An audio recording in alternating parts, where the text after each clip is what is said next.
সীমান্ত নিরাপত্তা নিয়ে শস্যের মধ্যে ভূত লুকিয়ে আছে, প্রশ্ন হচ্ছে একাধিক।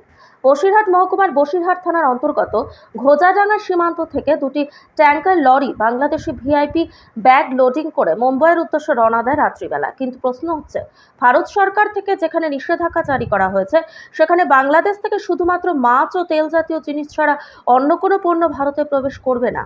প্রশ্ন হচ্ছে, তাহলে এই বাংলাদেশি ভিআইপি ট্যাঙ্কারগুলো ঘোজাডাঙ্গা সীমান্তে ভারতে কিভাবে প্রবেশ করলো এবং সেগুলি রাতের অন্ধকারে দুটি ট্যাঙ্কার লরিতে লোড করে মুম্বাইয়ের উদ্দেশ্যে নিয়ে যাচ্ছিল। বসিরহাটে এসে তারা দিক ভুল করে সুন্দরবনের রাস্তা ধরে যাচ্ছিল।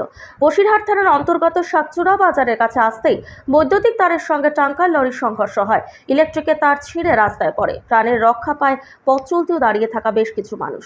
ক্ষতিগ্রস্ত হয় একটি বাইক। ওই ট্যাঙ্কার লরিটি দ্রুত গতিতে চালিয়ে গিয়ে পালানোর চেষ্টা করে। স্থানীয় বাসিন্দারা মোটর বাইক নিয়ে তাড়িয়ে ওই ট্যাঙ্কার লরিটিকে আটক করে। পুলিশ ওই ট্রাক চালকদের জিজ্ঞাসাবাদ শুরু করেছে।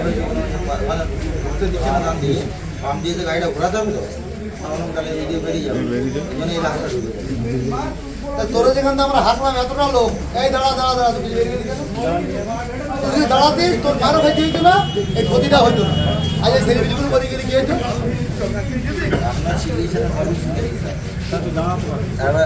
দাঁড়ালে কোনো কিছুই হইতো না। কিন্তু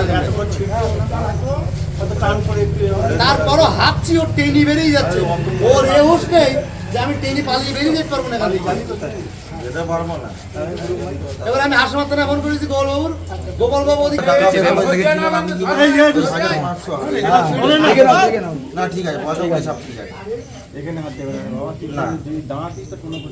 আমি ভুল দাদা, আমি ভয় মদ খেয়ে সব প্রচুর